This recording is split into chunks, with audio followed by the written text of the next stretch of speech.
Hey, what's up everyone? Well, if you've been watching this channel for a while, you might recognize this plant, or maybe not. This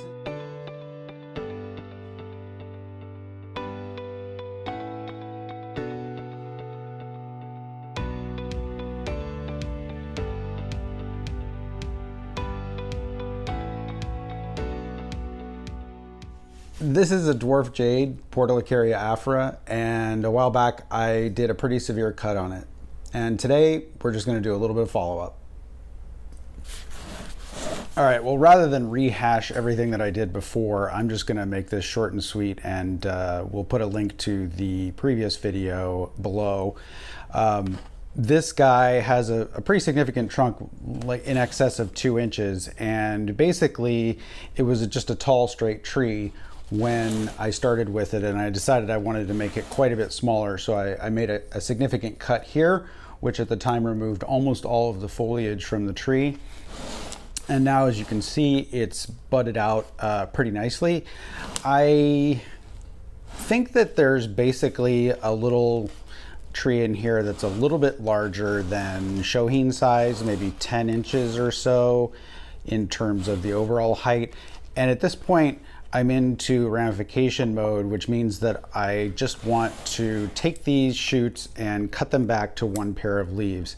Portulacaria will just send out 2 new shoots when you cut like this, and if you cut just past the base of a pair of leaves which grow opposite each other, you will frequently get 2 shoots. And in this case, because the tree is super vigorous, there's already 2 shoots coming out of here from the base leaf junctions in certain places. So I'm going to go through and do just a quick trim here.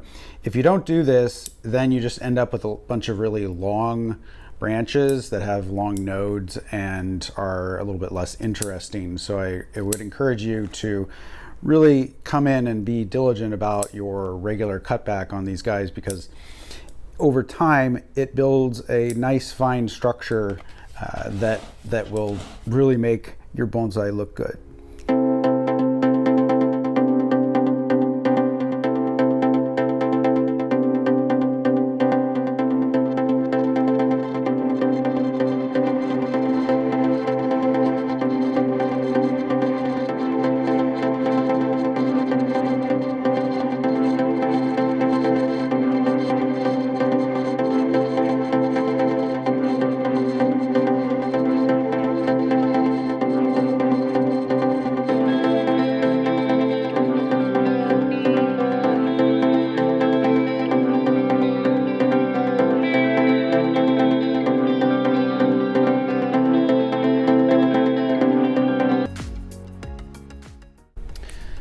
This big shoot came out right in the middle of 2 other shoots, and it's hard to see from that side, but you can kind of see it from here. So there's a cut point here, and when I left this in the last video, there was actually a pretty big tuft of foliage, and I came back like a month later when it was obvious that it was going to sprout, and cut that off as well, and that's what has caused some of this additional branching. But I actually don't want this shoot because there's too many things coming out of here all at once, and I'll build the ramification that's going to create the crown from branches that come from above that point.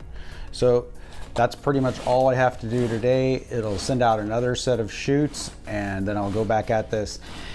When I go to pot this, I want to highlight the movement that's this is creating, and over time the taper from the lower large section to here will smooth out a little bit. I think it'll take quite a while for this scar to heal, and I'll probably go in and do some additional carving at a later date. But in terms of creating a bonsai out of this that is sort of nearly a shohin, I'll probably use either that as the front or something like that, and tilt the tree a little bit in order to accentuate the movement rather than just having the trunk coming straight out of the ground. All right, well, I hope you enjoyed that, and look forward to more videos on this Portulacaria.